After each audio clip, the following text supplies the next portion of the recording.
Hi, I'm Luke. Welcome to the channel. I live in the West Midlands in the UK with my partner and our two small children. And at this point, I usually say we're looking to live a more simple, frugal, and minimal life. And I want to explain what I mean by that in this video. One, because I've not made a video in a while, I've been a bit lazy, life's got in the way. But two, I've been watching a lot of content, and I know those things are treated sometimes separately by different people. And also, all three of those things mean very different things to different people.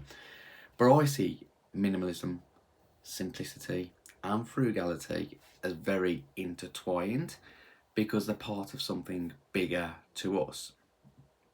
And I think what they represent to me and my family is that we don't want to be kind of on rails, just on autopilot, being guided along by society, making the same decisions as everybody else, and therefore having the same issues as everybody else, and being stuck in the same ways as everybody else, and rinse and repeat until you eventually die. And at the moment, that outlook doesn't look good, does it? In terms of, you're part of a society where both of you, if you're a couple, work 80 hours a week between you. You don't see the kids. You struggle to make ends meet. You're having to make some very difficult decisions in terms of where you spend money. Meanwhile, you are over consuming. You are living behind your means. You're encouraged to get into debt. Then you get to your milestone birthdays of 40s, 50s, 60s as you get into that older age bracket and get towards retirement age. But then you figure out that your debt's so high, your expenses and your living costs are so high, that the idea of retirement is frankly laughable, and therefore you're a slave to the machine forever. And that's the way it's going, right? We're all acting, society's telling us to all act like we've got loads of money while having no money, live for now while not investing in your future. And it's not for your benefit, it's not for my benefit, it's so you can be part of the machine. And I'm not going to necessarily pass judgment on that, but what I will pass judgment on is the lack of intentionality around it. And no decision is a bad decision if it works for an individual or a family unit, as long as it's made with very much intentional thinking behind it.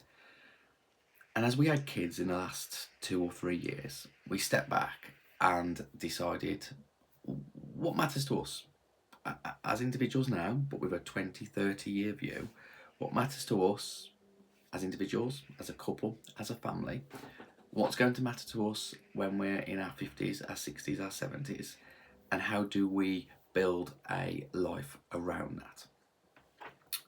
And that's where I think we really started to hone in on minimalism, intentionality, simple living, frugality, because it's part of a bigger goal, and all these things link in very, very nicely to it. So, understanding what matters drives us, and then it helps us simplify the things that don't matter, be frugal on the things that don't matter, be minimal on the things that don't matter. So then that 10-20% that we can see that really does matter, we can put all that effort and energy into. And that's going to look different to different people. Some people are going to have a 5-year view of that, some people are going to have a 50-year view of it. For us, we know we would like to retire relatively early. So there is a 11-year age gap between myself and my partner Dave. So we have something called Project 55 for me, because when I'm 55, he will be 66, and he doesn't want to be retired and essentially just be pottering around by himself. I want to enjoy those years with him. So we kind of built backwards from that point in terms of at 55, and I apologise for any background noise you can hear from the birds outside. The sun is shining, spring is here, and there are lots of birds outside making a lot of noise. So I don't mind the sound, and hopefully if it is being picked up on this video, you don't either. So we started to work back from Project 55, which was, what is the position I will need to be in at 55 and Dave at 66 for us to both effectively retire and spend the next hopefully 20, 30 years together enjoying life. And you can't do that with no money. And so it was an economic decision and thinking that we're working back from. So how much money do we need in the bank at 55? You know, therefore, when do we need to pay the mortgage off? And if we are looking to aggressively save and aggressively reduce debts, what does it mean that we can't spend money on now? How much money do we have to spend, put away per year in savings accounts? What do those savings accounts look like? How risky do we want them? How much do we have to put into private pensions? You know, do we have to go from, you know, 2 or 3 holidays a year down to 1? Do we have to cut back on in this area or that area to get to that point? But we have that real long-term goal. Excuse me. So with a long-term goal, it started to help us drive back, and you can plot our ages, our children's ages on that, and you know the points we've got to get to. And plans don't perfectly align, and you don't go on a straight journey, but you have a direction of travel, and you have a goal and an end point.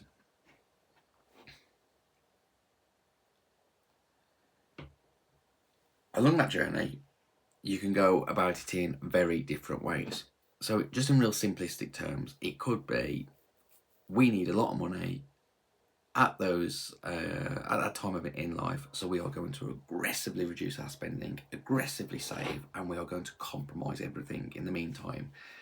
So that would be one extreme. We're not going to go on holidays, we're not going to make memories, we're not going to go on day trips, we're never going to buy anything new again, we're going to be thrifty and shop around and all these things and take it to the extreme. Nothing wrong with that.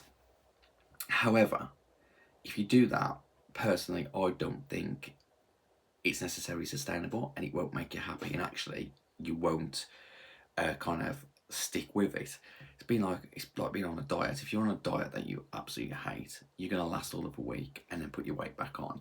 Whereas actually, if you can find a diet, might not be as aggressive and as effective over a couple of weeks, but over a few months, and you enjoy it, you will stick with it and you will see long-term results. So that's how we approach it. So we started to work back, and we then thought, well, what do we want to invest in?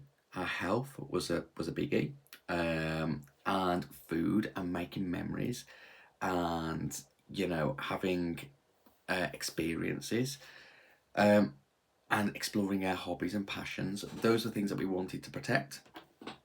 So we decided, again, if we're going to be frugal, and not just with money, we're going to move it from all the other stuff, and we're going to put it into our food, which drives our health. We're going to put it into experiences and memories with our kids, which is generally kind of day trips, holidays, but it's also the very tactical stuff, which is just day to day making nice memories, which often can, you know, cost a bit of time and money and effort. And then all the other stuff, the overconsumption, buying plastic tat off Amazon, going round shops every Saturday and Sunday, overspending where we don't need to, buying the bad food, doing the things that you just don't need to do, you know, driving a car 10 minutes up the road when you could walk. All those little decisions, we make sure they are aligned. So kind of all those little things, we move the focus from them and put it in the good column. So we walk rather than drive, because it's investing in our health. We invest a lot of money in food, but we have made the ratio from kind of ultra processed bad food to more healthy, natural, real food. That costs, right? But that's a decision that we've made. We have moved money from buying lots of stuff off Amazon every week and every month, and having, you know, 10 of everything in the house, to really minimizing and simplifying, so we can spend that money on going to the zoo, or going to the seaside, or whatever that looks like, and making a memory. we just don't want to be on the same journey as everybody else. And my biggest recommendation to anybody thinking about frugality, minimalism, simplicity, whatever you want to call it, how you intertwine them, what's the goal? Why are you doing it? Is it because you want to retire early? Is it because you want to go and see the world? Is it because you want to have a certain lifestyle? There's no right or wrong, just have some intentionality around it and do it while not overexerting your finances and while also enjoying it. I think those are the two key things, but also mainly have a long-term view.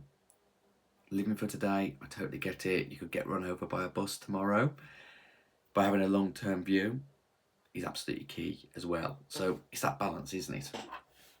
And I think if more people really focused on those things and kind of got off the rails, they switched off the autopilot, perhaps we'd have a better world because we wouldn't be over consuming.